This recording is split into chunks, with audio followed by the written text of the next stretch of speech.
See, no, ma. No, I forgot this was there. At least I had to take it myself. Carrie, can you mute everyone? Yeah, don't touch it. Yes.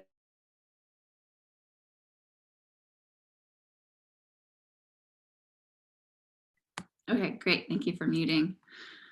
So go ahead, just take in that breath.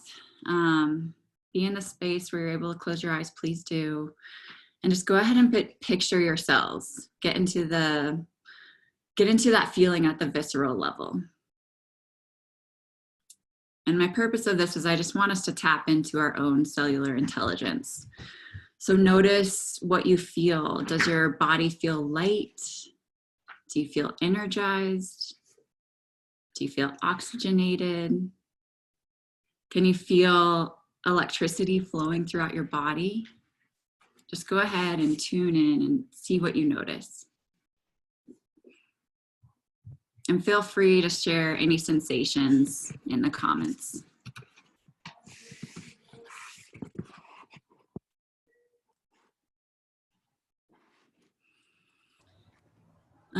So our cells are designed at the biological level to be in communication with all of life.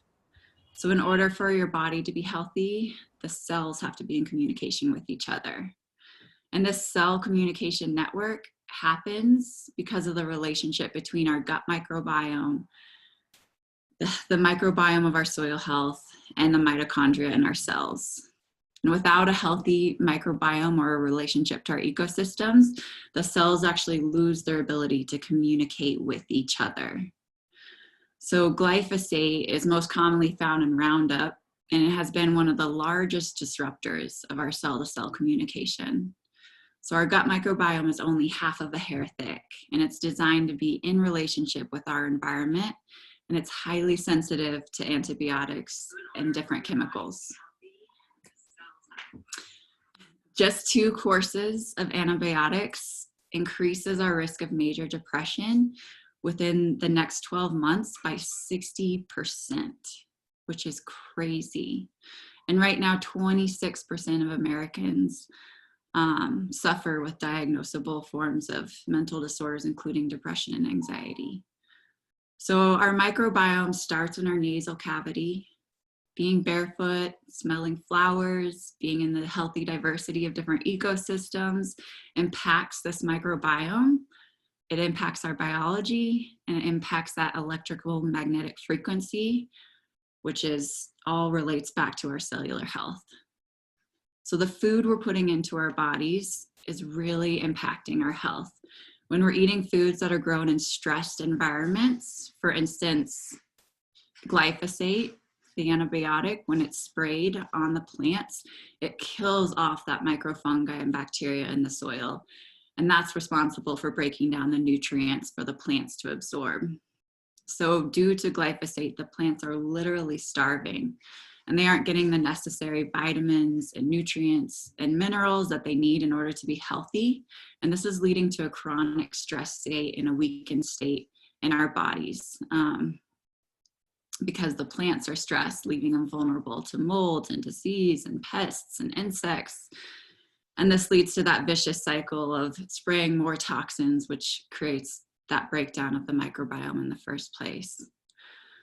So once our cells go into a stressed state, because they aren't feeling that nourishment due to the mitochondria not being fed, then they also become weakened and vulnerable. And as you remember, from the beginning of the talk, all health starts with that cellular health.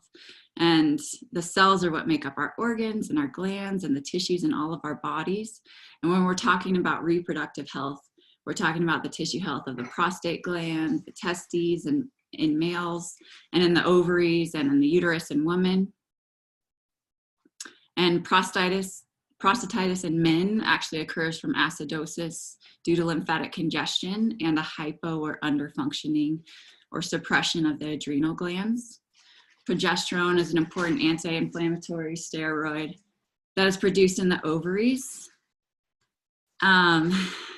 and in the adrenal glands. And if progesterone isn't properly produced because of these hypofunctioning tissues, then a woman can develop ovarian cysts, uterine fibroids, bleeding problems, atypical cells, endometriosis, cancers.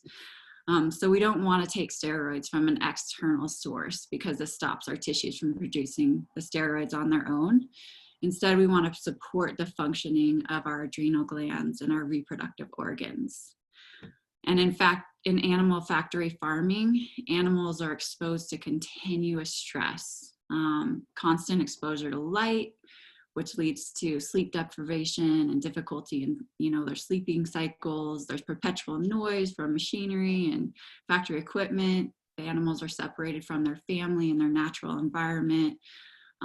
There's chronic pain, inflammation, poor sanitation, poor waste elimination practices, and excessive antibiotic use. And this also leads animals in being a chronic state of uninterrupted stress. And sadly, most of the state animal cruelty laws don't apply to farm animals.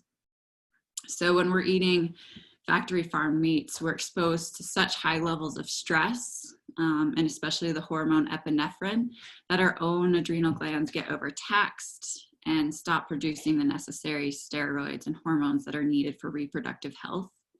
So supporting our endocrine glands are really important for maintaining our reproductive health. Our thyroid health influences the level, whether or not we get hot flashes as a woman.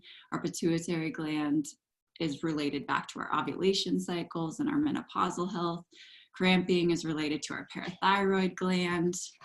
And my favorite way to support the health of our tissues is really by supporting health ecosystems, our healthy microbiome, and then working with the tissue-specific organs for our reproductive organs and our adrenals, by working with herbs that support those. So ingesting foods that are grown in regenerative soils to keep that mitochondrial and cell health communication, and then working to expose ourselves to less factory farm meats for that tissue and adrenal health is just huge for our reproductive health. So I just really wanted to tie in how our cellular health is related to our is related to our environment, which is also related to the foods we're eating, and how this directly impacts our reproductive health and adrenal health. So just wanted to tie in those different facts, and then welcome and open it up to Carrie to share her story. This Carrie, right? All right. I am holding my little babe right now, so if he acts up, I'm sorry. But yeah, so I just want to share with you all, I went through a really long journey in reproductive health issues. I have 4 children that I've birthed, and 2 of those were from when I was very young. However, even in my past marriage that I had a miscarriage in between my son and my daughter. So there was a sign. Miscarriage, I just want to talk about, is common but not normal. And we've talked about that in some of our other talks as well, in understanding the difference between what we have started to call normal, because we see it so frequently. So this was a sign that when I was in my very early 20s, that my endocrine system was not in proper balance. And I think we look at miscarriage a lot of times as like, oh, it's just a mystery, or it just happens, and it's pretty common, and it's become this thing where women don't, one second, I'm managing the waiting room here, where women don't tell people that they're pregnant until they're in the safe zone, or 12 weeks plus. And that's something that really hit me when I realized we kind of come into the situation with shame, oh, we had a miscarriage, so we don't talk about it. And we definitely need support when we're experiencing these things. But this call today is really about bringing light to why you might be experiencing them. So my journey, I had 1 miscarriage with my ex-husband, and then when I met my new husband, we had been trying to make a baby since my youngest daughter at the time was 3 years old. So it took us over 5 years, and we had 5 miscarriages in that time. And it was incredibly heartbreaking. It was really, really hard on all of us to be able to keep processing another loss, another loss, another loss.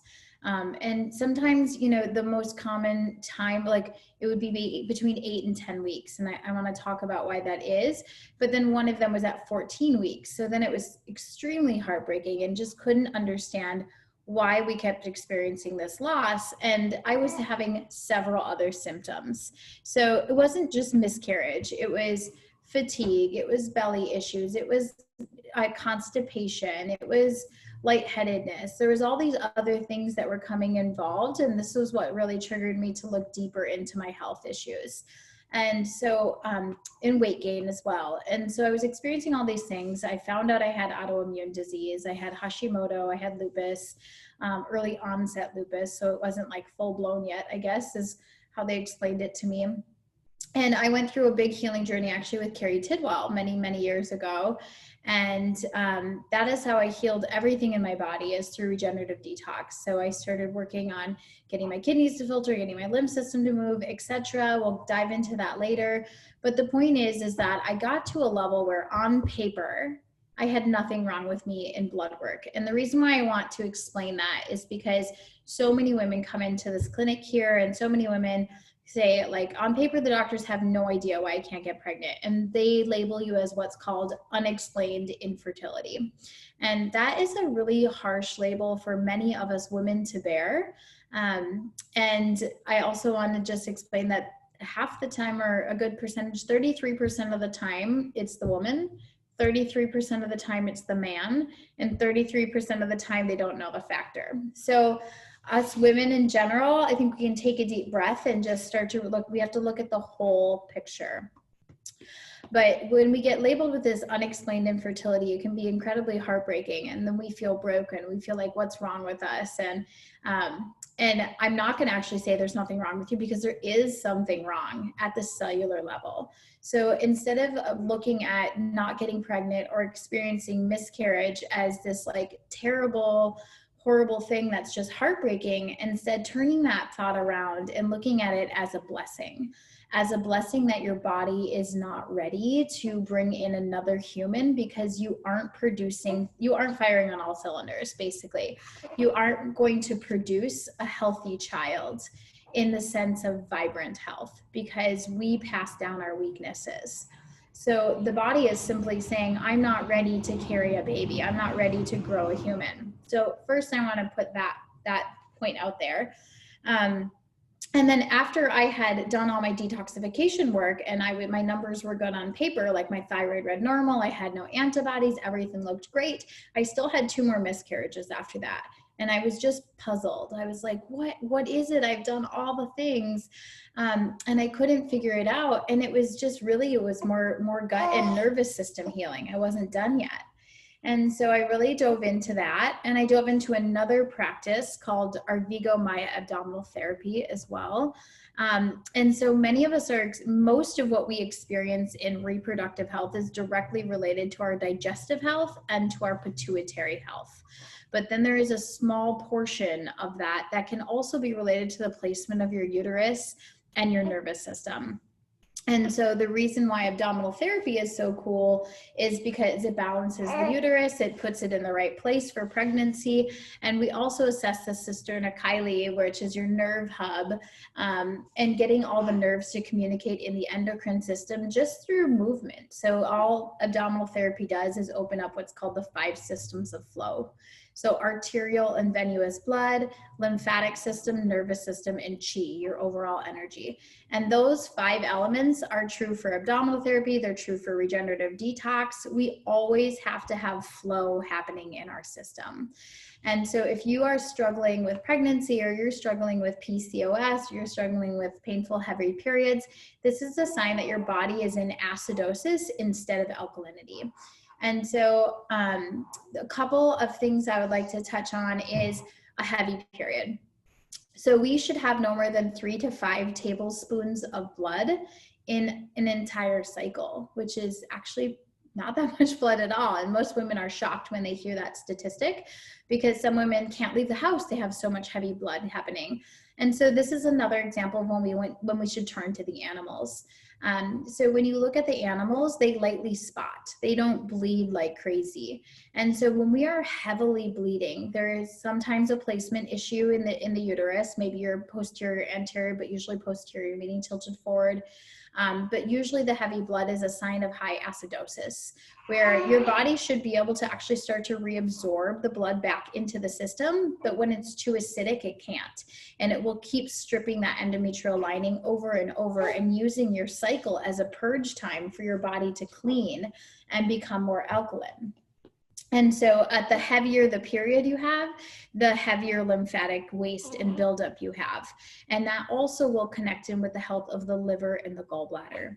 So the liver and the gallbladder, the liver actually produces hormones that are sent to the uterus to thin the blood so that you don't have thick, dark clots, also with estrogen production. So if you look at, like, I have clots in my period, I have this, you know, these are all signs that the gut system is off and the liver is off. And then the next thing is understanding, like Rita kind of touched base on it, but your gut microbiome is an entire communication center. And so the things that are responsible, like your hormones are made in your gut, your serotonin, your dopamine, but we also have something that's called the HPA axis, which is the hypothalamus pituitary adrenal axis. And when your microbiota or your microbiome is not healthy, just like Rita said, the cells aren't in communication. So when the cells aren't communicating specifically with the hypothalamus gland and the pituitary gland, then it starts what's called a negative feedback system. And your body will actually start to produce cortisol steroids instead of proper levels of progesterone, proper levels of estrogen. So you're producing steroids and you're not producing proper levels to support sustaining a human life. So there is quite a few things that we could dive in really deep, but this is the basis of it. The basis of it is really understanding the power of having a good gut health, and then the power of your pituitary. So your pituitary gland is like that master gland that communicates with the adrenal gland, that communicates with the hypothalamus, that communicates with all of your hormone function. And a big reason for miscarriage is specifically a progesterone issue. And so when you go into a medical doctor, and one of my miscarriages, after that, they said, well, we can just put you on some progesterone. And I was like, well, won't I just be passing down that same weakness to my baby? And she kind of looked at me like with a head tilt, like, well, I don't know. You know, she was like, but this will just get your level up so that you can sustain the pregnancy. And a lot of women are low on progesterone. If you are low on progesterone, you are having adrenal fatigue. And that is the underlying root cause issue of the miscarriage. So progesterone specifically is, sorry, my husband's coming in, Aslan. Progesterone specifically is responsible for sustaining the pregnancy. When you get past that like 8 to 10 week mark is a really crucial marker for basically when we get past that point, the placenta no longer produces the progesterone. It has to come from the pituitary, and it has to come from the adrenal. So if you have an adrenal weakness, you can sustain the pregnancy all the way up until 8 weeks or all the way up until 10 weeks. And then all of a sudden you lose it and you think like, oh my gosh, I thought I was in the clear. Like, what happened? And this is very simply showing you that the communication system is down and the hormones are not being made properly. And so it's actually a blessing in disguise that the baby is being passed, even though it's heartbreaking, but it's because they aren't going to be able to produce that same environment either. They aren't going to come in with a balanced gut biome. They aren't going to come in with a strong adrenal gland. They aren't going to come in with a strong microbiome or any of the tools that they need to create a healthy myelin sheath, which is your nervous system development. So those are some of the things that I wanted to touch on briefly and just empathize with you all that I'm surprised I got through that without crying. I think that this has been easier with him, but the journey to creating Mila was absolutely heart-wrenching, you know, to have loss after loss after loss. And then, or just to have months of like, oh, there's my period again, not pregnant, not pregnant, not pregnant. So I can feel that deeply with many of you women that are experiencing that. And like the self-blame that gets involved with that is a really, really dark place. So I want to bring some light to this topic and help you understand that we've gotten too far into the wrong environment. And Rita and I and Carrie and all of us on here are actually doing a little 8-week course with Dr. Zach Bush and learning a ton of information that they'll share. But we are at a staggering infertility rate and reproductive health problem rate. I think it's almost 50% of women struggle with reproductive health or fertility, 50%, which is insane. And so if we keep going at this rate in 20 more years, we're going to not be able to produce humans. And so that is something that we have to take care of now. We have to look at our health now. And the main factor that's contributing to this is our chemical pesticide farming and our diet. So we are huge gurus for plant life, of course, but just because you're not 100% plant-based does not mean you can't produce a child. So we have to look at the other factors that are involved. And when we study what's happening in the pesticide and the chemical farming and glyphosate, this specific product or molecule, the glyphosate, is an endocrine disruptor. And it causes a mucoid plaque on the bowel walls. It makes the microvilli not be able to absorb nutrition, and it causes what's called hypoxic injury, which is a low oxygen environment to the gut, where we actually leak this chemical right into our immune system, and it triggers a fight or flight response. So our body is operating in fight or flight. Our nervous system isn't functioning. Our microbiota is wiped out from glyphosate because it's an oral antibiotic. And so the microbiota is not communicating with the HPA axis, and we are not making hormones to support building a life. And that's kind of like the brief version of the deep science. I've got a lot more information I can share at the end, but I don't want to take up too much time. But the final thing I wanted to share is, after I came to all these realizations, healed my body, and then let go of the attachment to getting pregnant, we got pregnant with Mila. And Mila came in, and it was a beautiful pregnancy. There was some other things that we had to work through, but she came in, she's so beautiful and so vibrant. But it took so long to make her that we were like, well, when we wanted her to have a sibling, because now my oldest is 11 and we have a 2-year-old, I was like, well, I want Mila to have a sibling. Maybe we should start trying, because I had this mentality that it's going to take us over a year. And so in my experience with my pregnancy with Mila, it was great. I didn't have any inflammation. I felt pretty good, but I did have that like mom tired. And then when I was postpartum at 7 months, I started having like thinning hair and like skin not looking great and just feeling kind of depleted. And I didn't know what I was missing. And so Rita actually came into my life at that point and introduced me to some powerful things that Mary will talk about in a little bit.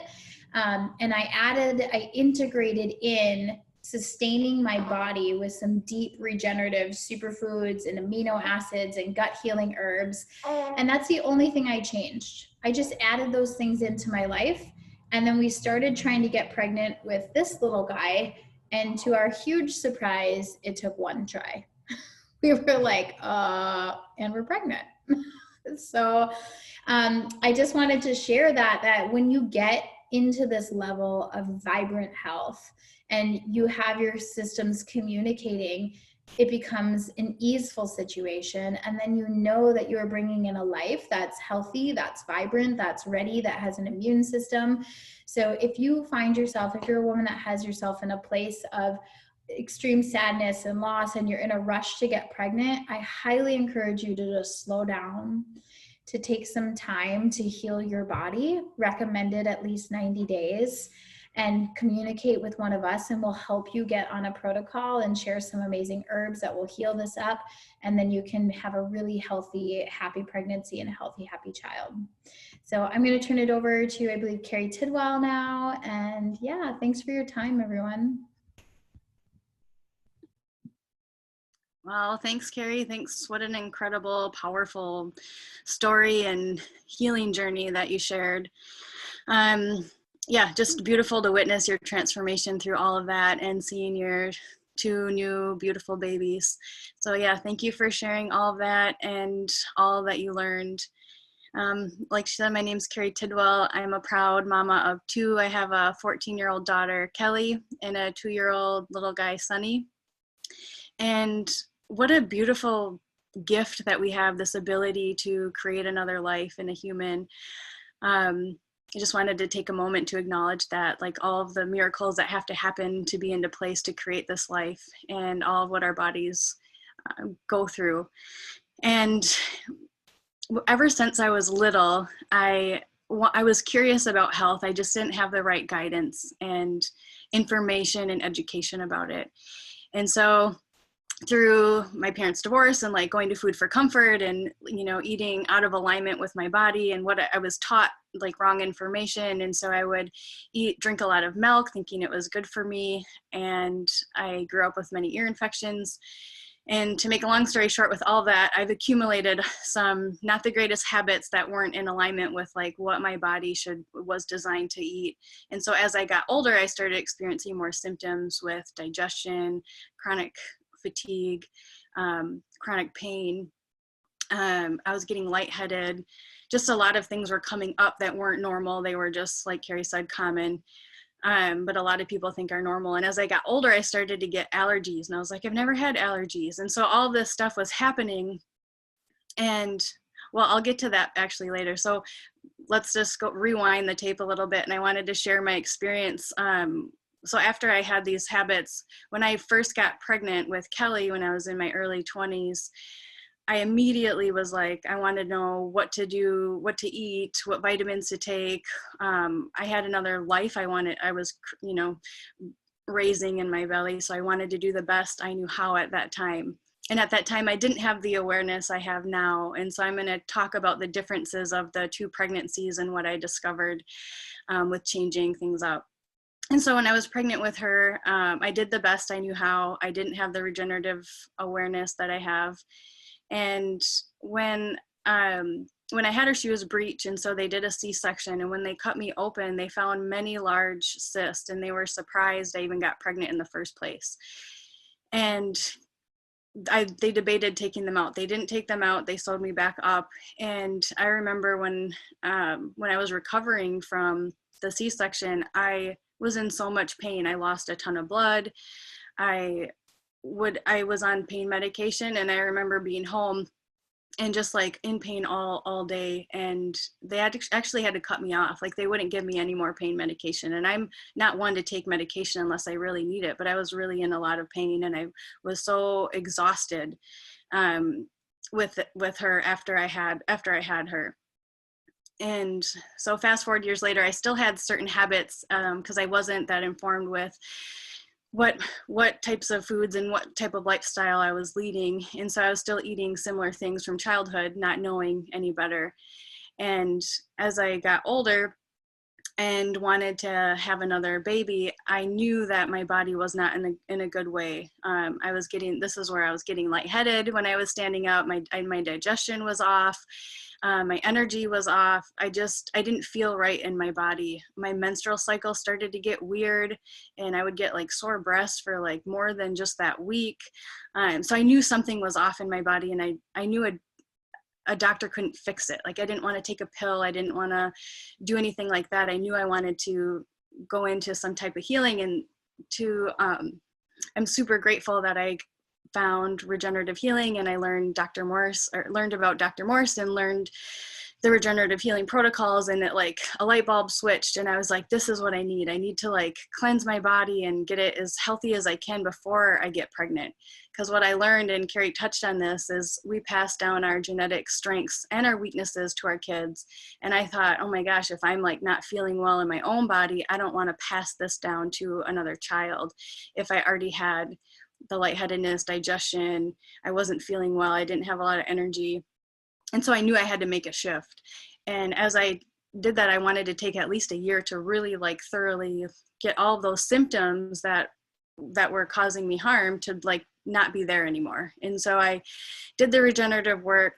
After 3 months, my menstrual cycle was like the best it had ever been. And that's one thing that I didn't know. The heavier it is, the more toxins and acids are in our body that are just trying to clean out to make way for a baby. So if there's any of you that are struggle with the menstrual cycle, it's a great sign to get the body back into balance. Same with allergies, same with any symptoms that prevent digestion. All of that stuff is just showing that our body is out of alignment. And mine was definitely out of alignment. And I wanted to bring it in the best way that I could, and then consciously conceive.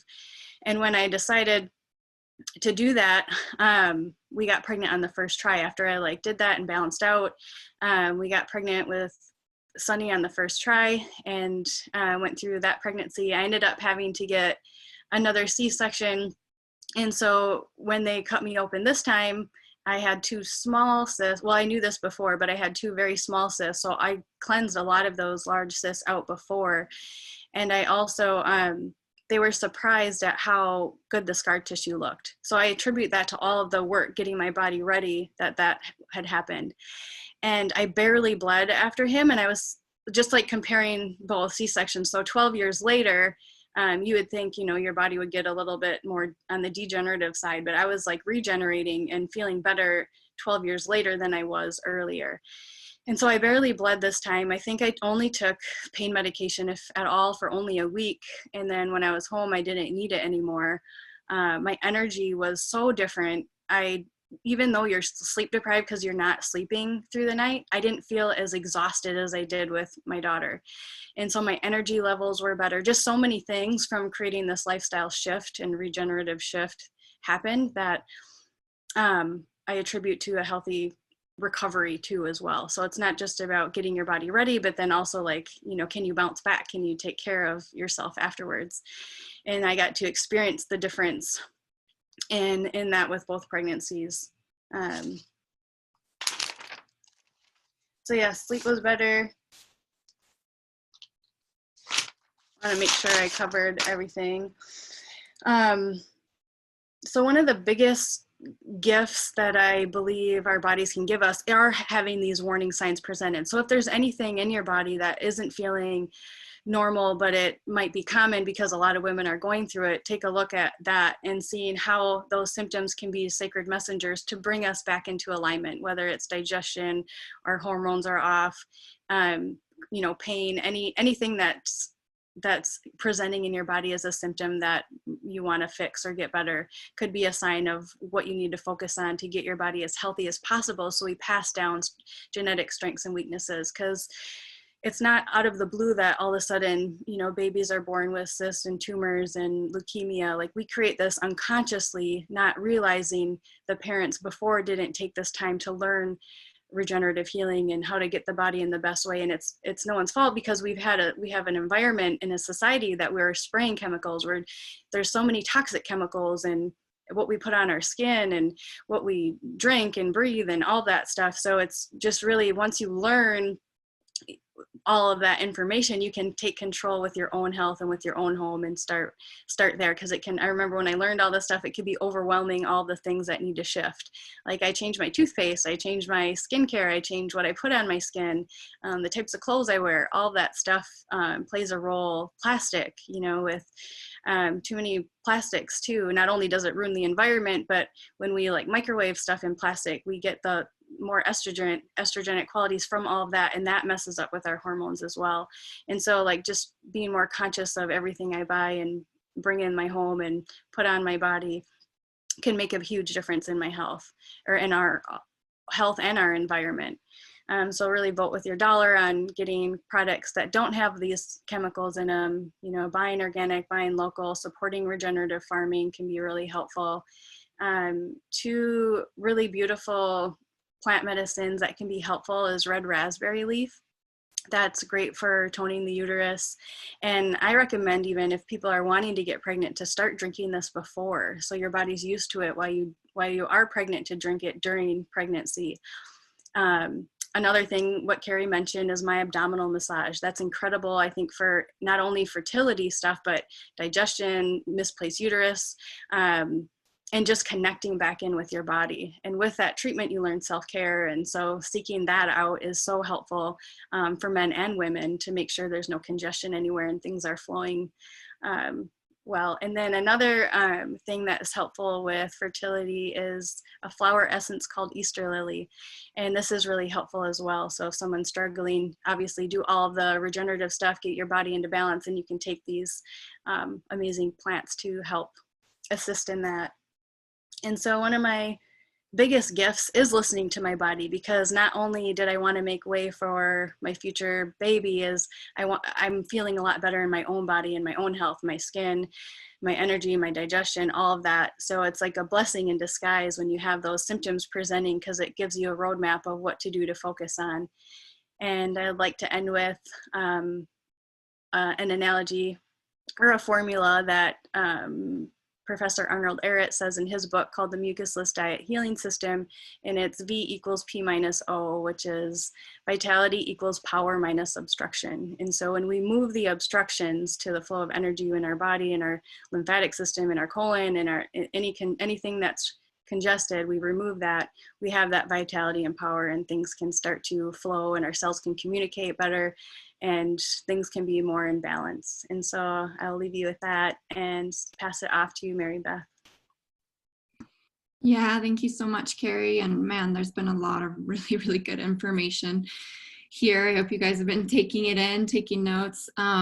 You know, I'm in such agreement with the physical preparation of our bodies, but I'm also want to bring in that element of the spiritual nurturing that we have to do when we're going on this journey of trying to get pregnant or being pregnant. Because we're bringing in a whole new energetic being into our bodies. And so it's really important that we have some spiritual nurturing and emotional nurturing that we do as well. So I just wanted to lead us through a short little meditation that can be really helpful if you're trying to get pregnant, or if you're already pregnant. And so I invite you all just to close your eyes for a minute. We'll do this really short. Ideally, you would be in a place where you're laying on your back in a very quiet room, and just closing your eyes and taking a deep breath. And imagining that your eyes and your nose are actually located in your lower abdomen. And that with each breath, you're breathing in a white light directly into your reproductive organs. And as you exhale, you're recharging your womb with this divine white light, this divine energy that's coming in. Inhaling that white light again, exhaling to recharge. And you're letting go of all the noise and all the business taking place in your life, and just allowing stillness and the light to be your sacred mission in this moment. And just being with that for another moment. And then having a big exhalation. So this simple meditation can be one that is such a good idea to get in practice with. Ideally, you would do it for a longer period of time. Maybe you have 5 minutes, maybe you have a half hour. But the idea of doing it daily is what is really going to bring in that energy and that flow of life being created in your body, because like Carrie was saying, it's a magical, amazing thing. And so really taking the time to honor that and honor what your body has to go through in order to do it. I kind of like to think of the pre-pregnancy, during pregnancy, and postpartum experience as like you're having a dinner party. say you're going to cook this amazing meal and you're going to bring over some of your most important guests, important people in your life. So prior to having the dinner party, you really got to clean house. You got to mop the floors, do some laundry, clean the dishes before you start cooking, and just really make your house or your body presentable for all these guests or the guest that's coming in. And so for me, something I learned at a younger age, I, like Carrie, I had some, irregular periods and really heavy periods and a lot of clotting and a lot of discomfort and pain. I would have symptoms, pre-period symptoms for like 2 weeks, where I'd have cravings and bloating, and my boobs would be so sore and swollen. And I thought that was normal, but it's not normal, it's common. And so one thing that I came across was this idea of regenerative healing, and that ideally women actually prepare their bodies for 3 years before pregnancy, and men even longer, like a 7-year period, because the man is the seed. And so if we're really talking about conscious conception, it's about this idea of really cleaning house prior to this experience, because anything that you have, any inflammation or acidosis or congestion in the lymphatic system, that's going to be passed down to your being. So there's this kind of responsibility that we need to take into our own hands of, creating strength for the next generations. As in what we're seeing now is almost weakened genes. We're seeing a lot of kids coming in with a lot of allergies, a lot of gut microbiome disruption, leukemias, these things from the get-go. And had the parents cleaned themselves prior to, maybe some of these things could be more avoided. So really cleaning house prior to. And then when you get pregnant, this is the idea of like when you're ready to cook your big meal for your guests to come, you want to take your time, you want to be methodical, you don't want to skimp on the ingredients, you want to let the ingredients sit and simmer and really enjoy the experience and have that process of spiritual nurturing and real deep nourishment, because you're not only needing to nourish yourself, but you're needing to nourish another being. And the process of having a child is so strenuous on the body. I mean, your body pulls calcium and magnesium and iron and everything from what you have. So if you don't have a reserve to begin with, you're gonna, on the other side, end up depleted, like many of us do postpartum. So this idea of like deep nourishment during the process. And then afterwards, postpartum, same thing. After you've had the guest, you've had your dinner party and everybody leaves, it's about cleaning house again. It's about getting things back to where they belong, doing the mopping again, cleaning up, because we tend to store stagnation and lymphatic congestion when we're pregnant, because we're doubling our blood and our organs are working double time. So after you have your baby, having this process of regenerative healing where you're really cleansing, really alkalizing, maybe I shouldn't say cleansing, but just cleaning house in terms of making sure you're getting the acids out of the body and the inflammation out of the body, really bringing in a lot of antioxidant rich foods, and these types of things can be really, really important for postpartum. And so my experience, I have 2 children. I have an almost 3-year-old and a 6-month-old, and I did a lot of pre-cleaning prior to my pregnancy with my first child, because I was having these symptoms of heavy periods and going through all that in my younger years. I did a lot of herbal healing. I worked on my lymphatic system through alkalizing raw foods. And so I had that part pretty dialed. So my pregnancy with my first son was really awesome. I didn't experience any swelling, any extra inflammation. I had a tiny bit of morning sickness. The end, I had like a little bit of heartburn and a little bit of restless leg syndrome that I've had since I was a kid, which I'm working on. But I had a really good pregnancy. But the part that I didn't really focus on as much was the postpartum re-nourishment and replenishment. And that was partially because I was a single mom and I was really busy. I was working a bunch of jobs and I was learning this new idea of taking care of another being. So I was often putting the other being before myself, as we do as parents. And I was just learning the balance. And when my son was 16 months postpartum, I really was starting to feel the effects. Like Carrie was saying, my hair was getting a lot thinner. I was losing a lot of hair. I was just feeling really tired and depleted. And this is when I started incorporating a superfood organic protocol into my diet to really deeply, deeply nourish and get some of those minerals that I had used, giving to my son through pregnancy back into my body. And once I did that, it took about 2 months of taking these nutrients on a regular day-to-day basis. And then I finally was like, wow, this is me. I feel like me again. Like I hadn't even realized how depleted I had gotten. And literally 2 months later, I got pregnant with my next son.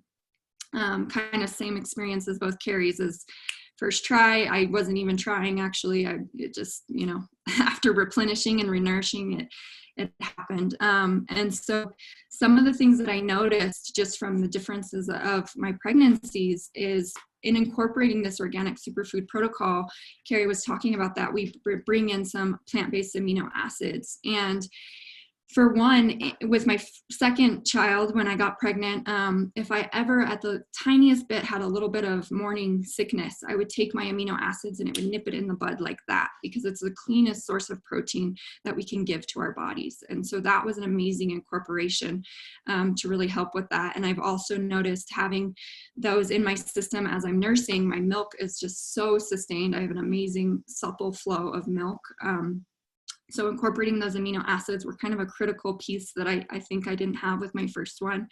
The second thing is just, if you're trying to get pregnant or you are pregnant or postpartum, incorporating as many organic, whole food, fresh, alkalizing foods as you can, particularly melons, berries, citrus, grapes, things that are very hydrating, that are really going to hydrate the tissues of the cells and really oxygenate our cells so we can get to that cellular health like Rita was talking about and opened up so beautifully in the beginning.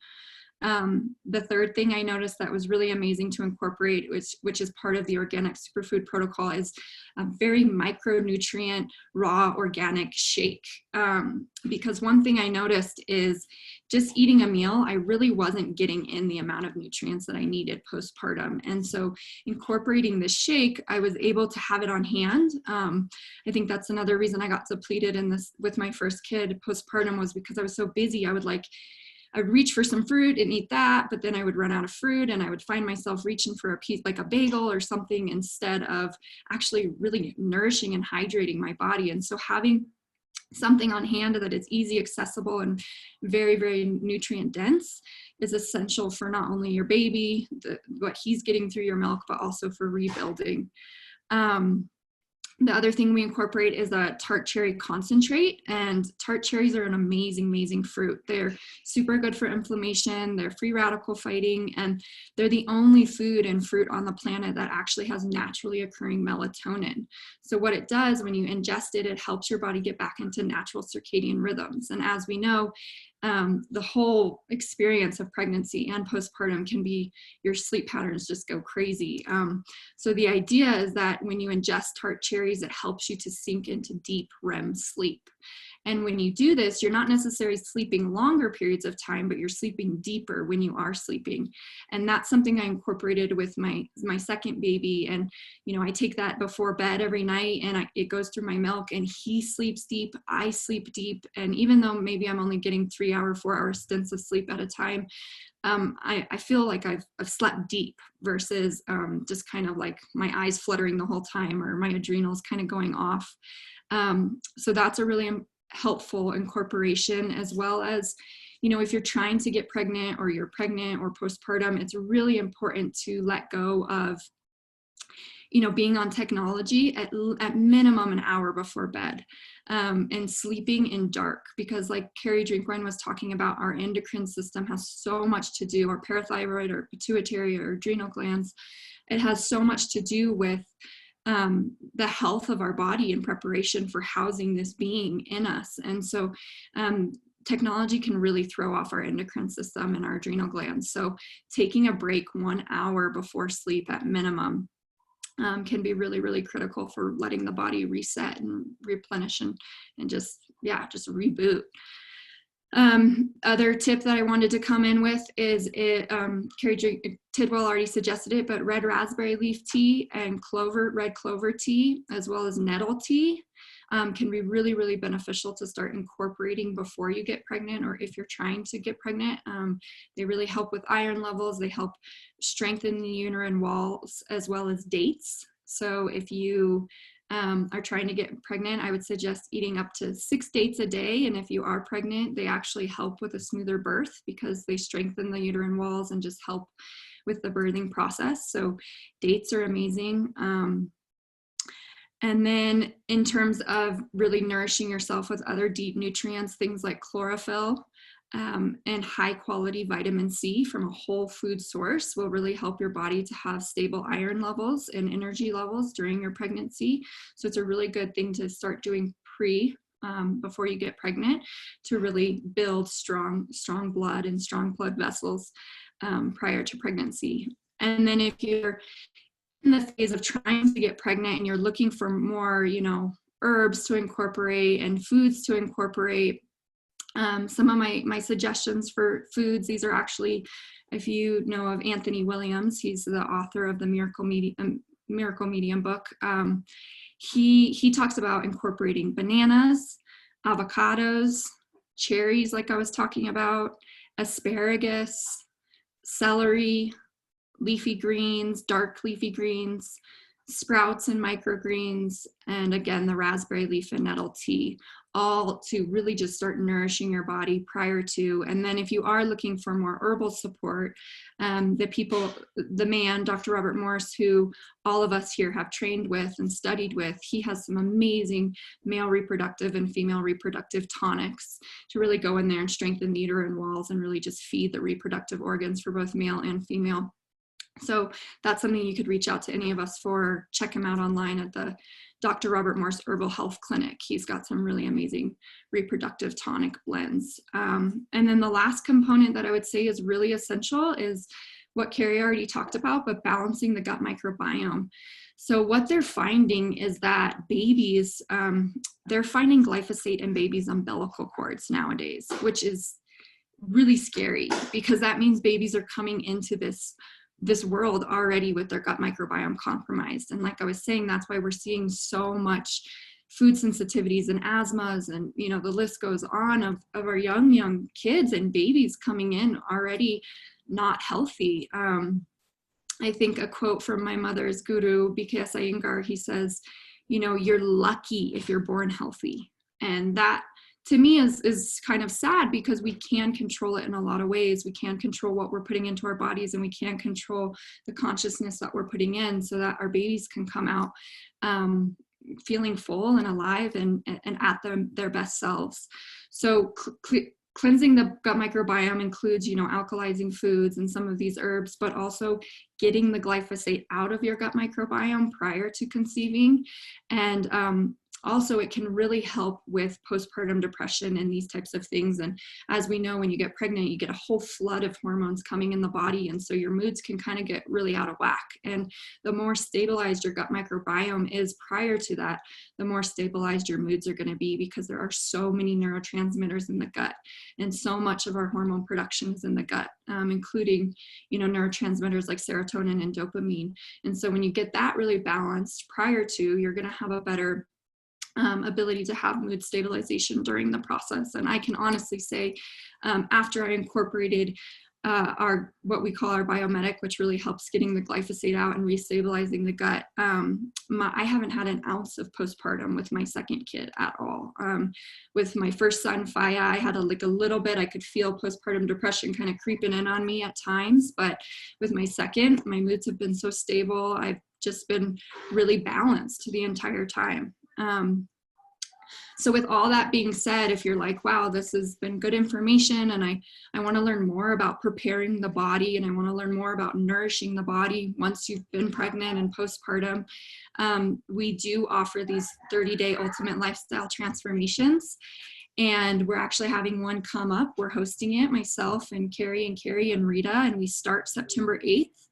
And what it looks like is you get the organic superfood protocol I was talking about, which includes your amino acids, your tart cherry, a really micronutrient dense raw shake, as well as a biomedic gut rebuilder.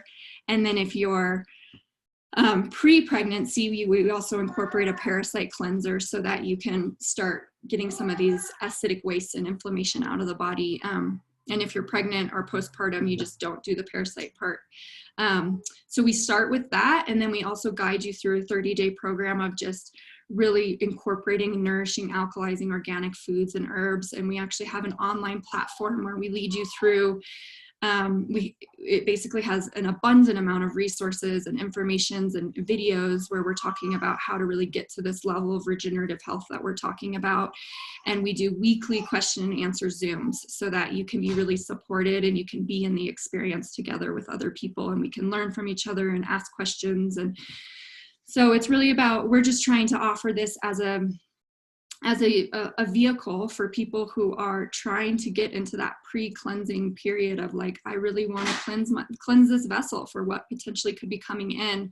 And then also, you know, nourish if you've experienced pregnancy and you've done that and you're feeling like, wow, it's time for me. It's time for some self-care. It's time for some rejuvenation and nourishment.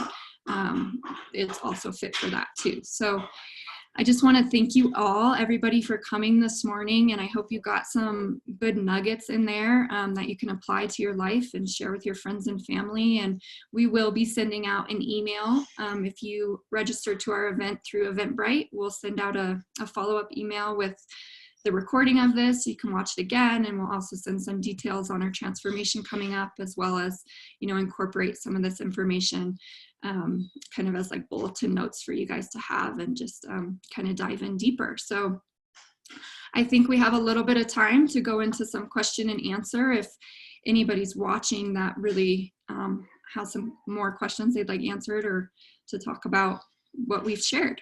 So thank you guys so much. I just wanted to add one thing that I forgot. I wanted to add just a couple things. I was a little distracted with my husband coming in and Ash and all that. But I wanted to talk about the release of the egg and sperm. So we take 90 days to release an egg. So the egg that you release on this ovulation is from 90 days prior. Same with the sperm, it's from 90 days prior. So what you have done the 90 days before you're trying to conceive is incredibly important. So that's why we all recommend a minimum of a 90-day protocol before you start becoming pregnant. Of course, you know, it would be better to do a year of lymphatic cleaning, but at least give yourself 90 days to really go through that cycle to bring in a healthier egg and healthier sperm. And then the other thing that I wanted to tie in was understanding B vitamins. And so there's a common misconception that you can only get B vitamins from animals, and it's just completely untrue. It's actually, they're made by your gut, which is a sign that we are so depleted that we don't even know where B vitamins come from. So B vitamins are actually made by your gut, and they're an essential part of your adrenal and your nervous system function. And if you are low on B vitamins, that's the first sign that you have, or one of the many signs, but it's an absolute sign that you have adrenal fatigue.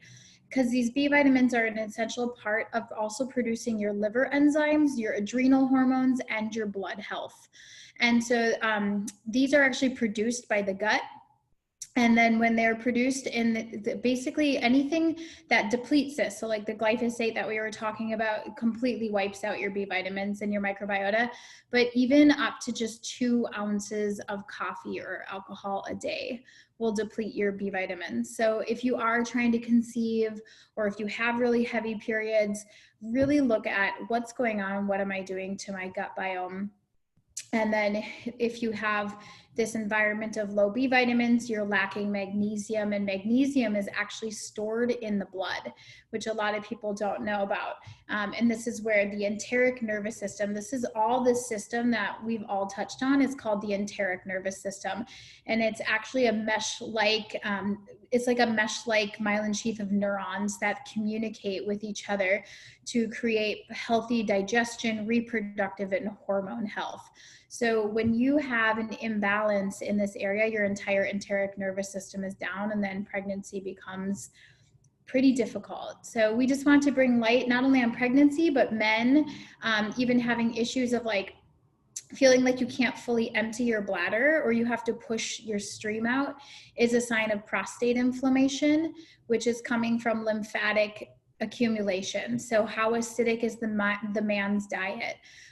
Premature ejaculation or any of those things are all poor reproductive health. Those aren't just something that happens with age. That's actually due to the inflammation in the prostate, the inflammation in the varicosity of the blood, and what's happening with the 5 systems of flow. So the man is just as responsible as the female when we're trying to get pregnant. So if you are a woman here and you're trying to get pregnant, talk to your partner, get on board with both of you co-creating together a healthy, conscious human.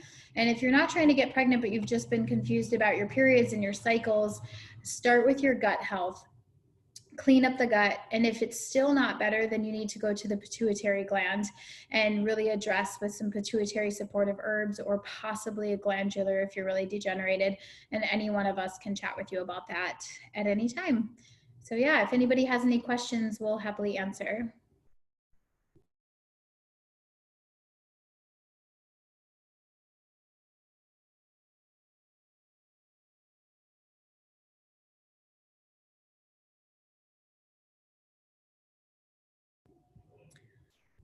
Well, we'll go ahead and end our live stream on Facebook here. Thanks so much for watching, everyone. Okay. Anybody have anything to add, or everybody good? Let's see.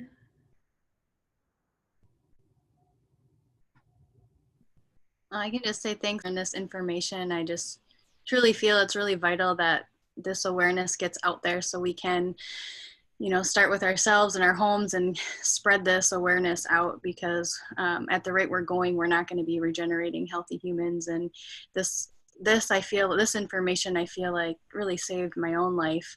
And I'm breaking that chain, that pattern from my dad. He passed away from kidney failure, and I had warning signs about kidney stuff as a child. So I got a lot of kidney infections, and so that's just kind of how the weaknesses was passed. My dad had kidney stuff later in life. I was experiencing it earlier.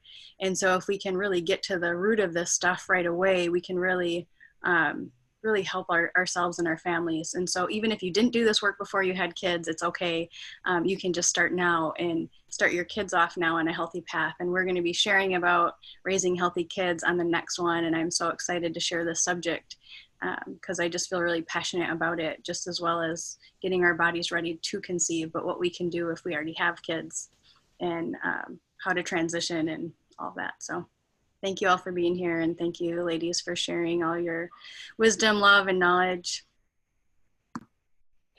Yeah, and our Raising Healthy Kids next free workshop is next September 20th, which is the second to last Sunday in the month, same time. And we will create an Eventbrite for that as well, and include that in the follow-up email. So thank you guys so much. Yeah, thank you everyone so much. Appreciate you all. Bye. Bye.